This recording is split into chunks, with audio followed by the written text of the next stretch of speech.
what happens when you get into debt. That's your name? It's not my name. And you can't or won't pay it back. I'm going to seize the car in front of the drive, the Ford. In this series, we meet the people who are losing their homes. Go, get out! Get out! No, don't raise your voice at me. We never receive any notice. Their cars. If I give you the keys, Yes? how do I know I'm going to get the car back? And their possessions. We meet the people who are owed money. Welcome to hell. And the people whose job it is to collect it. If you don't open the door, we'll smash the glass. Because when you can't pay, Don't speak to me like I'm some sort of dickhead, because I'll take your head off. they'll take it away. There's like different forms of scum in life, but you're just a higher class one.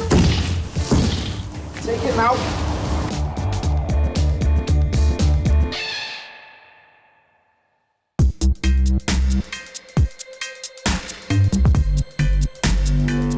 It's claimed nearly 9 million people in the UK are in severe debt. The government-backed money advice service says 1 in 6 of those are seeking professional help for it. Our personal debt mountain is getting bigger and bigger. In the UK, we now owe over £4 billion more than we did a decade ago. And with debt rising, collecting and repossessing our assets has become a booming business. One of the most frequently seized items is our cars. Hundreds are repossessed every week, with more and more people getting that dreaded knock on the door. Mike Allenby and Terry Jones work for Nemesis, a car repossession company covering the northwest of England. Mike, a former private detective, has been doing car repossessions for some time, but Terry is new to the game. Right, Renault Clio Dynamic. Today, they're on their way to Liverpool to repossess a vehicle on a tough estate in Merseyside. God, this is a place, isn't it? Oh, it's proper around here, mate. Proper. Hired by private finance companies, they are paid by results. This one. Yeah, good as a Copy, sat-nav. innit? Yeah. The more cars they recover, the more money they make. There it is. Excellent. A good month can net them over 100 motors. We've got the car here, we're clamping it now. The owner owes several £100s on a loan he's taken out against the value of the car. Short-term schemes like these provide quick access to cash with no credit checks, but often come with huge interest rates. Got it. Some as high as 400%. And when you can't pay, Mike and Terry get the call. Because of the type of finance that's on it, the vehicle doesn't actually belong to the person that's took the finance out on it until they've paid it off. With a clamp on, Mike wants to give the owner the chance to pay up. When you knock on the door, your face is the first real face that these people have seen. So everything else has been conducted via letters or telephone calls. So they usually tend to vent their spleen at you at the door.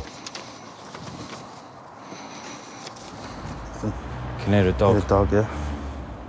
Whether the owner's home or not, they can still take the car, as long as the finance company have given the go-ahead. Got a mobile number, so give him a ring. Mike and Terry have no idea how many letters or phone calls the car owner has received chasing up the bad debt. They're only here for one thing, and that's the car.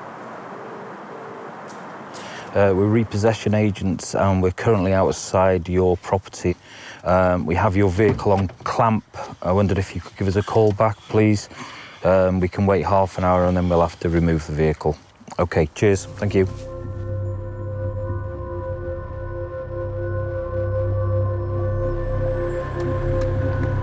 Then the phone goes. Hello? It's the office. Oh, okay then. Okay, all right. Sorry? What? Apparently he said he's going to come outside and set fire to it.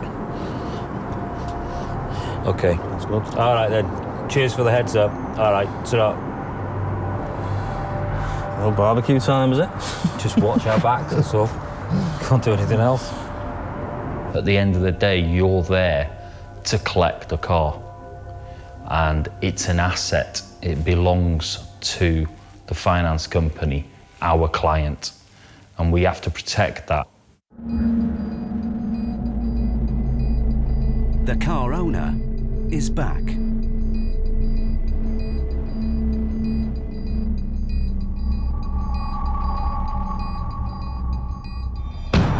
What are you filming for? Take the cameras and fuck off. What are you can't, I'm not giving you permission to film, so fuck off. Or I'll rag that and I'll smash it all over the street. Fuck off. Excuse me. Don't speak to me like I'm some sort of dickhead, because I'll take your head off. Cheeky. I'll smash that car up right in front of everybody. Fuck it off or I'll kill you. There's quite often threats are made in that manner, be whatever it is. We've had threatened to throw bricks out the window at us, things, all kinds of stuff like that. You can find yourself just laughing it off, really. But it can turn out that they will do what they're threatening to do.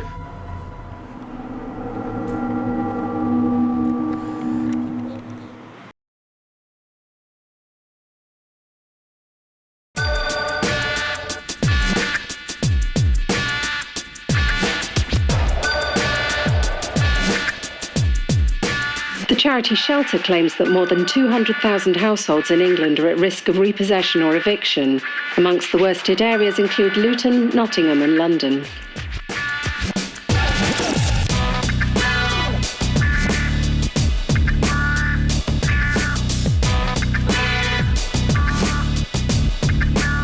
Paul Belhill and Steve Pinner are High Court enforcement officers. Commonly known as sheriffs, they spend their time chasing debts from those who can't pay and those who won't pay. Are we the only sheriffs out there doing anything? No, perhaps we're doing too much.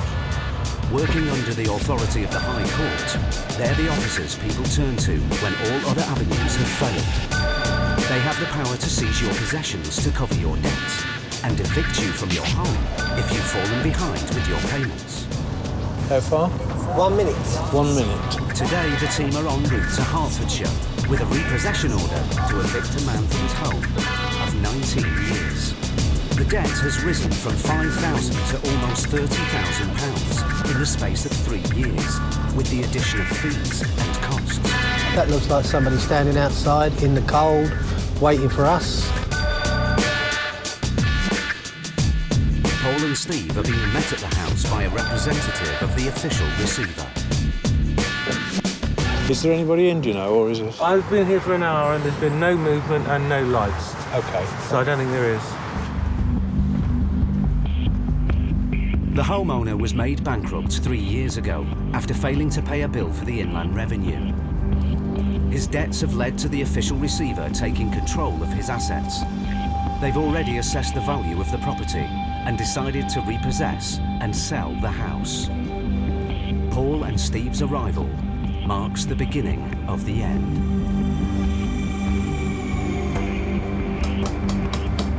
The debtor and his wife will be made homeless. Well, if you're going to repossess a private home, it's not a good feeling because people will have lived there for years. On a scale of like 1 to 10, how good do you feel about it? It's got to be 0. The back door into the conservatory is open. Their High Court powers allow them to take control of the property immediately. Anybody there? Hello? Steve, you just get the small bell croppers. No. Well, there's nobody in. The house is obviously occupied. The court order came out from the county court 3 weeks ago, so it's not as if they haven't had plenty of warning. The 13th of August was the date of the judgment, so they're just still sitting here. With no one at home, the sheriffs are breaking in. Locksmith time? Yeah. The Techniques for getting through a locked door, our first choice is always to talk people into opening the door. If that fails, we carry a complete range of kit in the van that we can make entry with, so starting from crowbars from sort of 8 inches to 4 feet, electric tools, drills and so on. In seconds, they enter the house.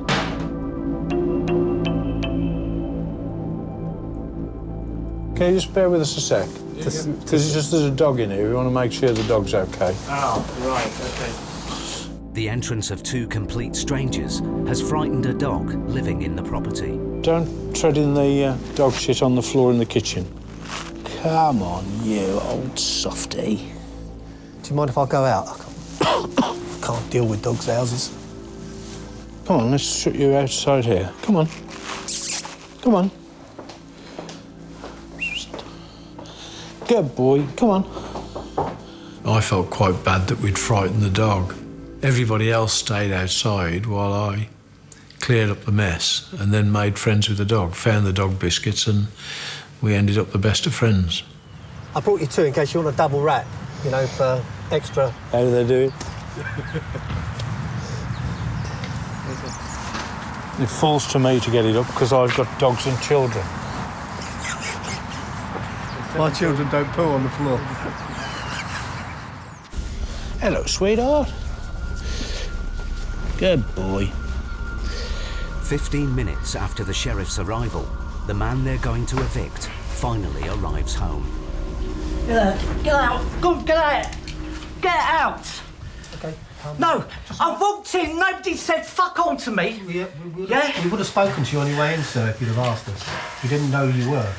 You are the owner of the, you are a resident of the property, are you? I am. Okay. We're here today to repossess the property. Stay out there, please. No. You're supposed to be invited in, not break in. We have a warrant that allows us to break in.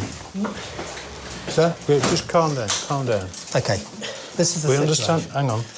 We understand that this is a disaster and it's a surprise to you. Trust that we will deal with it as nicely as we can. The homeowner, Neil, works as a taxi driver. He's lived here with his wife for 19 years. But his £30,000 debt is about to bring that to an abrupt end.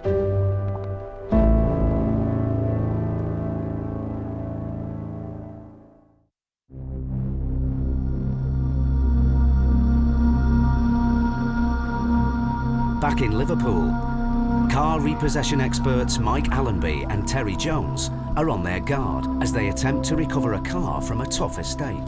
The owner has threatened to set fire to the vehicle after defaulting on a loan secured against it. Don't speak to me like I'm some sort of dickhead, because I'll take your head off. See, Threats are commonplace, but Mike and Terry can never be sure whether they'll turn into actual violence. What are you waiting for? What are you waiting for? Sorry? What are you waiting for? What are you waiting? I'm asking you what you're waiting for. I'm asking you the question. Oh, we're here to collect the car. Are you, yeah? What are we going to do? With that amount of aggression and threats, we need to finish our paperwork off, see if he calms down, and then if he doesn't, call the police. You know, sometimes I might look like I'm only strapping a wheel up or writing out the paperwork, but I'm aware of what's going on around me. I know where people are or what their position is. So it's very important that you stay aware.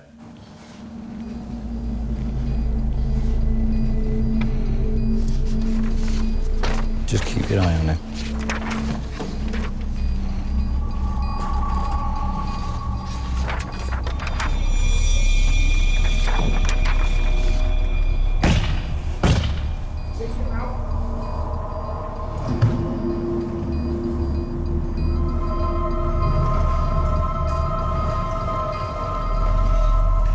Have you got the keys, though? Have you got the keys? No. Okay. Let me know if he's locking it again.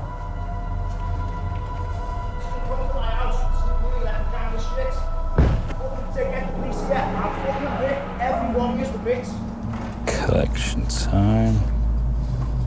Collection date.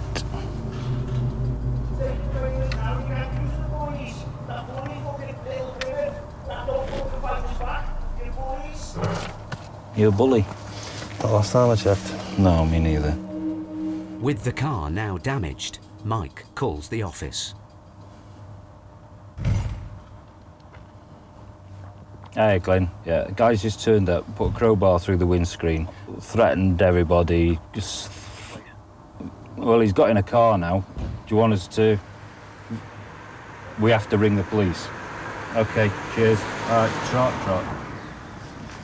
Glenn says you have to report it, because he says it's criminal damage. You know, I've had people taking swings at me, I've had all sorts of things, I'm threatening to smash my head in with a hammer, all sorts of different things. But just because they react with violence doesn't mean I have to. A short while later, the police arrive. The loan secured against the car means the vehicle belongs to the finance company rather than the owner. He's now smashed up their property and not his own. So what he's done is he's secured a loan against the car and he hasn't paid a penny for it. Do you want a copy of that? It's all there that you need, love.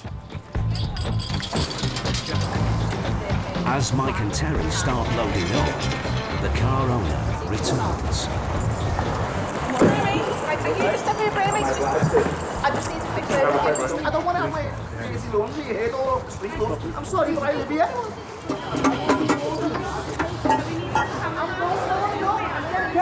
Don't put your hands on me, please. I'm asking you, don't put your hands on me. When I first started the job, and people would get abusive and things like that, I did feel the urge to respond. From the word go, Mike has shown me how to do it correctly. It doesn't matter what people are saying. I don't take it personal, it doesn't land. It's just there to do a job, and that's what we do. Watch the glass, love. The car owner is arrested and taken away for questioning.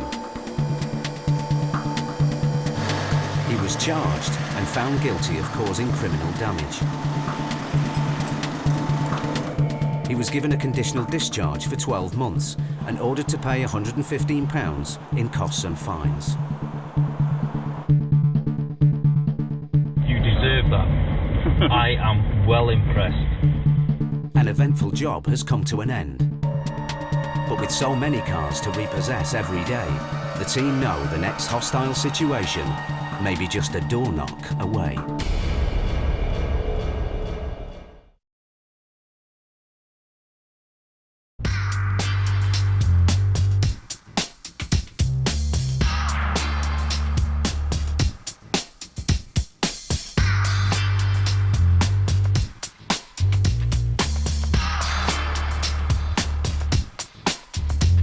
High Court enforcement officers Paul Bohill and Steve Pinner are in Hertfordshire. They're carrying out a repossession order to evict a man from his home of 19 years. Go, get out! Get out!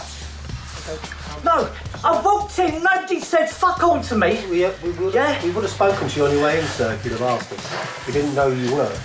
You are the owner of the, we are a resident of the property, are you? I am. Neil, a taxi driver, was made bankrupt by the Inland Revenue. He's accumulated debts of almost £30,000. He didn't know that High Court enforcement officers were coming today, but now both he and his wife will be made homeless. The Inland Revenue is not the only people I owe money to. Yeah, I've got all the other bills that I have to contend with, like credit cards and all that, which sort of helped me out, but I'm maxed out, so I'm paying them off as well. As a bankrupt, Neil's assets are under the control of the official receiver. They've decided his house must be sold to cover his debts. It's up to Paul and Steve to bring about a swift eviction. I'm not moving from this house. I'm not moving, no. I understand all is a shock to you, and if I have to, I will call the police and you'll be thrown out into the street. But I don't want to do that. I'm just giving you the extreme view. It's less than an hour since the eviction began. Outside, the official receiver's representative is waiting for an update. That's OK. Because what they're saying is they know nothing about this. It's all, you know, haven't got the paperwork, never received the judgment, tried to contact trustee and/or they've got an insolvency advisor who's been sorting all this out for them, all of which, of course, is water under the bridge as far as we're concerned, because we're here to repossess it. Right. So we, just as a normal practice, allow 2 hours to let them get into gear, calm down, pack their stuff, collect up the pets and make arrangements to go. If I'm not back out in half an hour, send in the attack dogs. They have been given a long time before this actually occurs, frequently anything between 1 and 3 years. So, you know, people say to me, do I like my job? And I said, well, it's a job that's got to be done. And in most circumstances, they have been given ample opportunity to do something about it. Frequently, people just don't respond to communications from the trustee or the liquidator, whichever. The eviction can't be ignored any longer. OK, but we still come back to the fact that you're going to have to leave today. Well, I will leave sometime today. No, I'm afraid I've got till midnight. No. Yes, No, today, I'm sorry. Today. No, the warrant, we allow 2 hours. People are astounded that they've got so little time to move, because their immediate reaction is, how can they move a whole house in 2 hours? Faced with the reality of eviction, Neil's become resigned to the fact that he has to leave. After nearly 2 decades in the house, they have just 2 hours to pack their personal possessions and go. I'm getting evicted today. It's sickening. It's horrible. It's my whole world just feels like it's falling apart in front of me. Losing the house is going to break our hearts. Can you take that? Neil, I need your coats. Sorry? Yeah, the coats, please. I've done 17 years in the roll call signals. It's funny I'm being kicked out on Armistice Day. Neil was a sergeant in the Royal Signals Regiment, serving in Northern Ireland, the Falklands and the Gulf War. I enjoyed my time in the army, and I know a lot of people will, but we do struggle when you've been stuck in an environment where the money you got at the end of the day was everything paid for. I did feel sorry for the gentleman who we had to evict that day. He was a soldier, he served in the armed forces. He'd done, technically, his bit for the country, and this is how he got treated. I understand these people have got a job to do, but to actually kick somebody out of a house... Neil and his wife own a joint 30% share of their home. They pay rent for the other 70%, which is owned by a housing association. Yeah. They have kept up with their payments and have no arrears at all. It's his other debts that are making them homeless. I don't care what people say about it. You're not earning big money like some of these people. You're just a general working person, yeah, who goes on day by day, earning what he can when he can.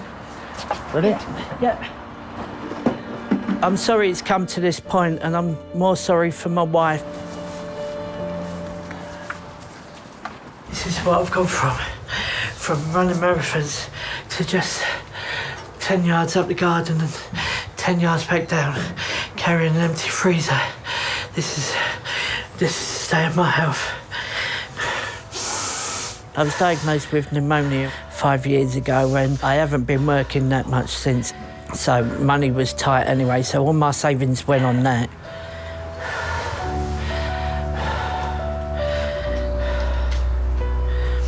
The house will eventually be sold. But in the meantime, Neil will still need to pay the rent on the property. If he doesn't, the rent arrears will be added to his already huge debts. Take care. Thank you. I'm sorry we met like this, but... Yeah. You take care, Mr. Reed. Okay. Any possessions they can't take now have been stored with neighbours, who have also offered them a bed for the night.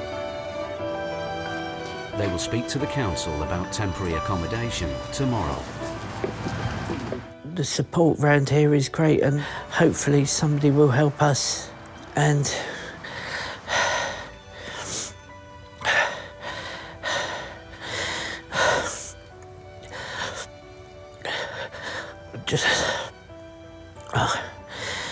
everybody tells you you're hard in the army is true, but you still got your emotions to hit you at some point. And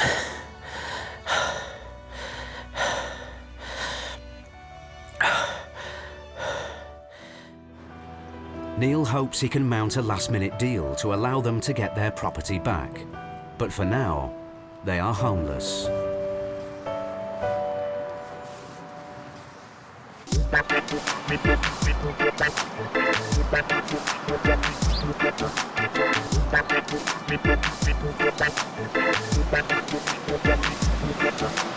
are 28 million cars in the UK, and many of them are bought using finance. So for repossession specialists like Mike and Terry, there's always a steady flow of vehicles that could soon be hooked up to their recovery van.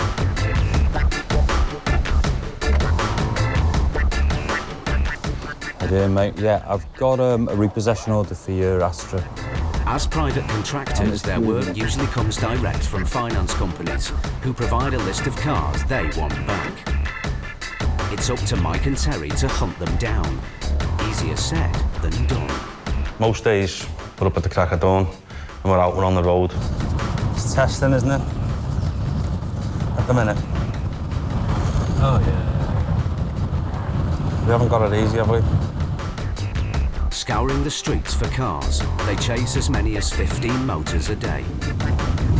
The light's still on. And no car. But there's no guarantee the cars will be where they're supposed to be. Terry, there's no sign of the car around the back here. None at all. I'm just going to try the other side of the street, OK? We do have to sometimes do a lot of waiting around for various reasons. We're all out of luck. And it can be tiring. Oh, God! So you have to do our best to stay alert. Right, here we go. Here we go, here we go. Increasingly, though, Mike and Terry are collecting cars from people who can't afford them anymore. Cash-strapped car owners are handing back their motors to the finance companies. Is that it? That's the blue one, it is. We do recover quite a lot of cars that people have just lost hope in, lost interest because they're fed up with throwing money at it and having problems after problem. I have actually been in debt in a situation where I had a van and that had to get repossessed. I couldn't afford the payments on it. So I understand what it's like to be in the scenario where you're having to give something back. So I do sympathise. I understand how it can come about.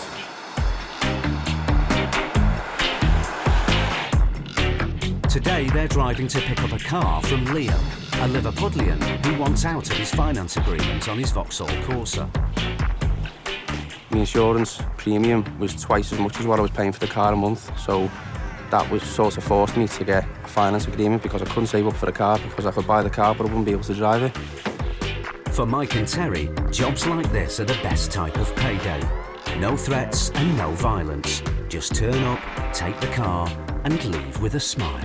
When we go to do a job, our first priority is trying to help that person as much as we can, and that's what we genuinely do at every job. So if we can leave a job knowing that we've helped or done our best to help that person, then we leave the job happy.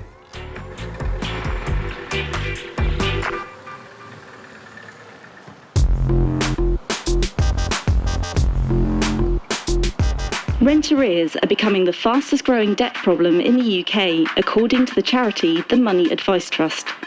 In the first 9 months of this year, its telephone helpline received nearly 20,000 calls from people behind with their rent.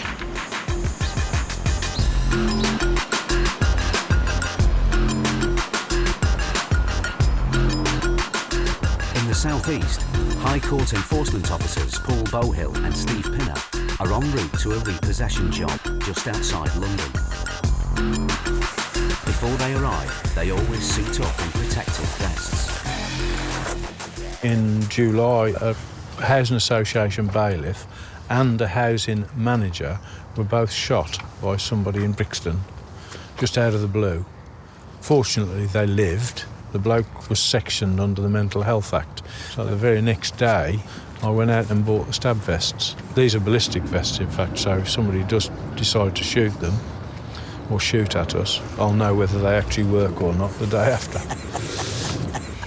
It's not really a laughing matter, though, is it, when you think about it? It could actually come to that. I mean, nobody wants to see us, do they? If the police go somewhere, at least probably 60% of the people they meet are happy to see them. There's nobody happy to see us. Today, they're carrying out a High Court eviction on a family who owe £736 in rent. It may sound like a tiny amount, but as Paul and Steve know, sometimes the smallest debts cause the biggest problems. Or 53A. It's a corner property. Right. I looked on the map. The landlord asked the family to leave 16 months ago when their lease expired, but they have stayed put. Where the garages are, they built another house in the background. Oh, right. Now sitting tenants, they have ignored all attempts to remove them, including county court orders. There, with the gates. And 2 cars. Oh, right. Tidy. But Paul and Steve are now armed with a much more powerful legal writ from the High Court. It entitles them to evict the tenants with no notice. Today, whatever happens, the landlord will get his property back, and the family will be made homeless. Who lives here? I did, yeah. We've come to repossess the property. Repossess the property? Yeah, we're from the High Court. We have an order from the High Court to repossess the property today. When? Today. But I've got the court order, but I haven't received any other court order.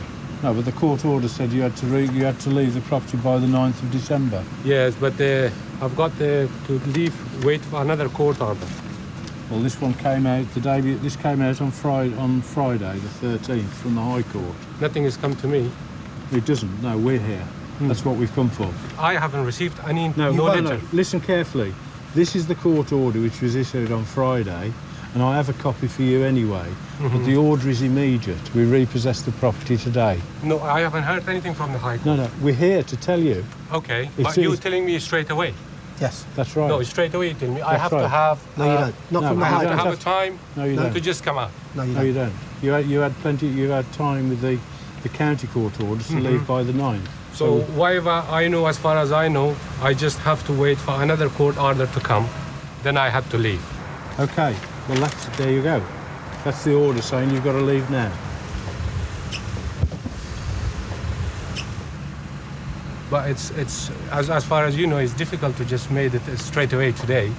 Well, but at least if you have a notice. Well, you had notice on the 9th, and you had 2 months' notice before that. Yes, but I couldn't find any place to just move. Well, I'm sorry. We have no option in it. We've got to ask you to leave today. Just straight away. Straight away. 2 hours.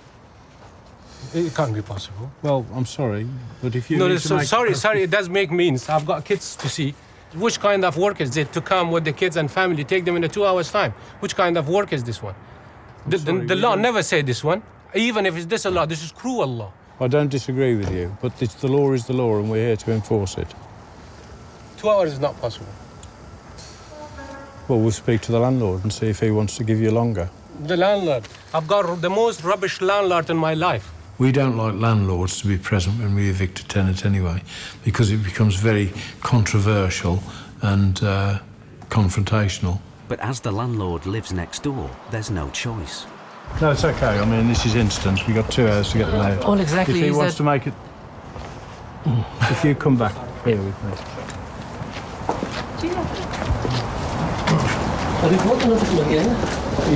Shut up!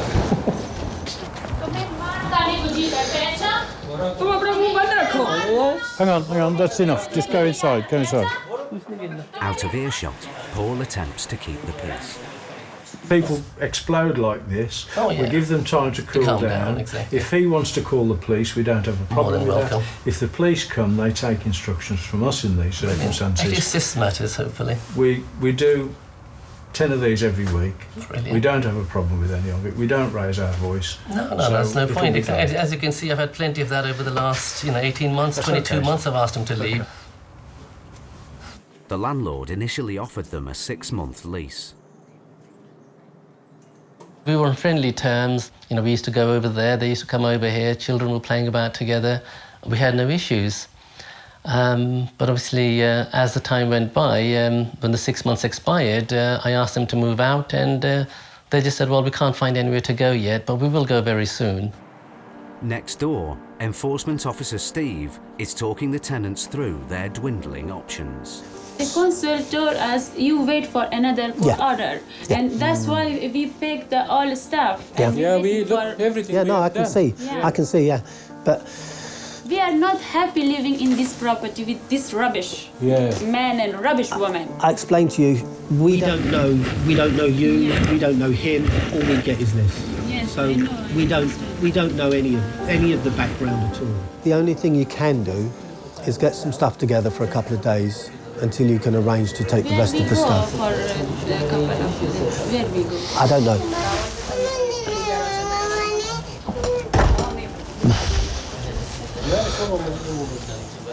If you take this to the council, they should give you emergency housing for a couple of days.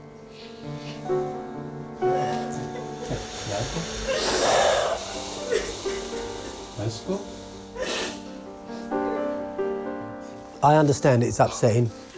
I really do. Yes, I fully understand and I accept that it's not easy. And my 2 kids is in school.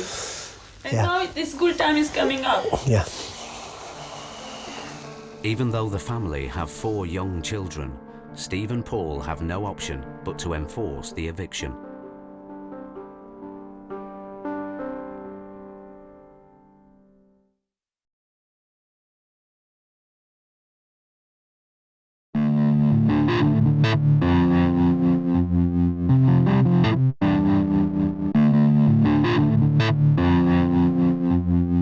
Slough, just outside London. High Court enforcement officers Paul Bowhill and Steve Pinner are evicting a family from their rented home. Hang on, that's enough. Despite being asked to leave over 16 months ago and a county court order evicting them, they are still living at the property. They owe £736 in rent arrears. I understand it's upsetting. I really do. Yes, I fully understand and I accept that. The locks are being changed and the tenants have been given 2 hours to gather their personal possessions. There you go. It's a criminal offence to re-enter it. Contact me if there's a problem. Won't be a problem. I had a little bit of legal advice from a very good organisation who also kindly informed me that if I do go to the local bailiff's office, which the court has authorised me with the court order, it could take a good 6 to 8 weeks even. The route of the High Court enforcement officer is much quicker, much more costly, but they get the job done. But there's a problem. Despite being close to Paul's deadline, the tenants have made a decision. Instead of just taking a few belongings for a couple of nights, they've decided to empty the house of all their possessions. Sofa's coming out now, so I'm getting out of the way. They're just taking the mickey now. We gave them 2 hours, they've now stretched it to 3 and they now want 4. Not acceptable. Will you need to come back again? I'm trying to not come back again. I'm trying to just take it out everything. The longest we can stretch this to today is till 2 o'clock. I'm just trying now. That's giving you an extra hour. Please, yeah.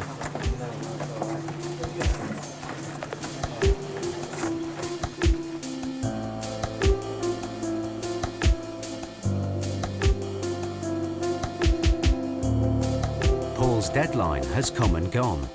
The family are still at the property. How are we doing? Will you be done in 10 minutes? Excuse me, mate. How come we take everything out within the 10 minutes? You can look at it, we're working. No, that's okay. We're going. We're locking the door now. So what are we going to do with the stuff? You'll have to make arrangements to come back and get it. We gave you 2 hours. You've now had 3. You gave us the 2 hours, but look at the amount of stuff. I don't care. I don't care. We I don't try care. our best to take it out. 10 minutes. We're 10 trying minutes. our best. Thank you. We're trying our best.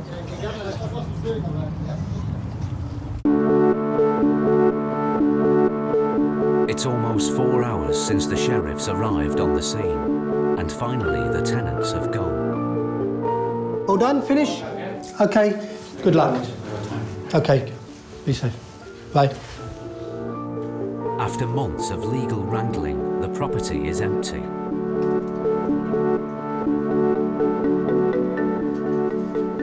I'll be honest with you, I mean, Pretty good. we see a lot worse than this. Oh, really. no, exactly. You know, on their way out is usually breaking things and... Well, this is what I was anticipating, but I don't think they had a chance to even think about doing anything like that.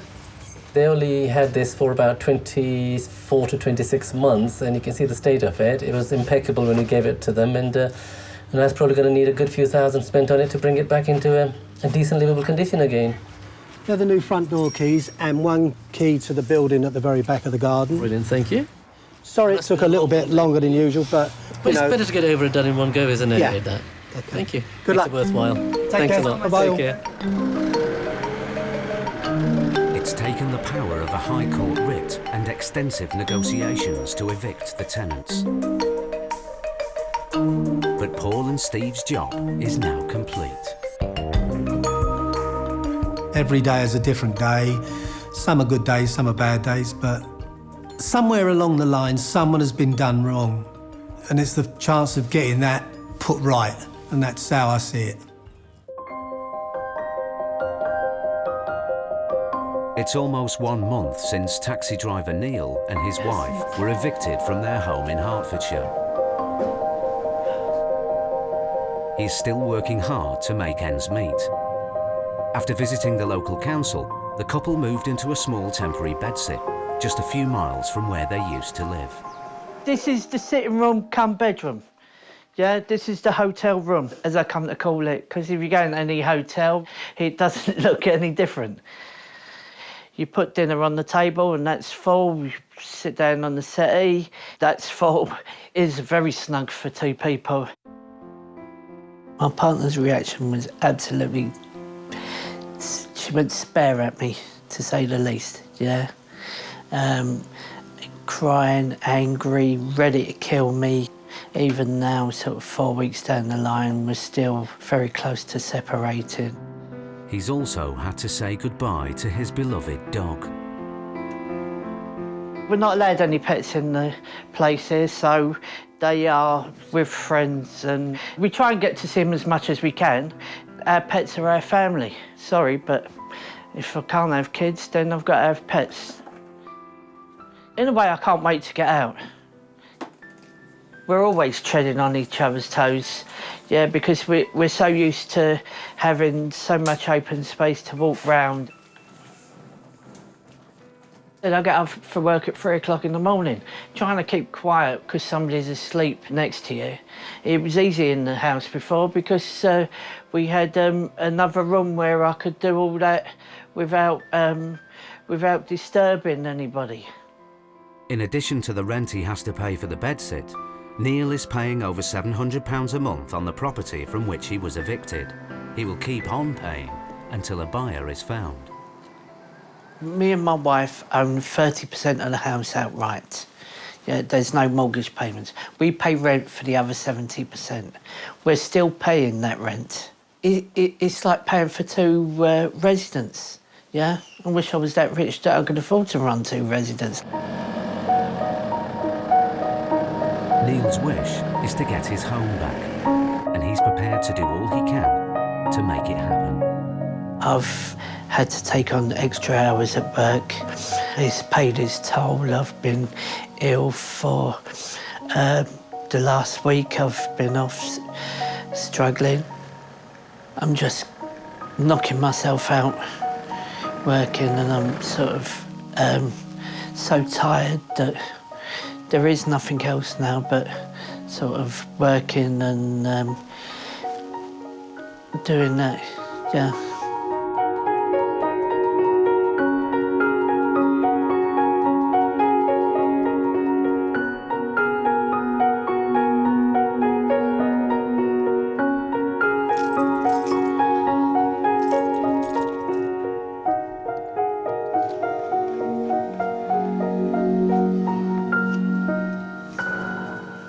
Next time, in London, the sheriffs get tough with a family resisting eviction. If you don't open the door, we'll smash the glass. There it is. Mike has to repossess a car from a young mum. The only money I've got on me is £20 cash. No. So what am I going to do? It's 7 o'clock in the morning. And Paul and Steve hunt for a man who owes over £10,000 on a Georgian mansion. Well, it's as bad as it gets, really. But he's been in jail for 3 years.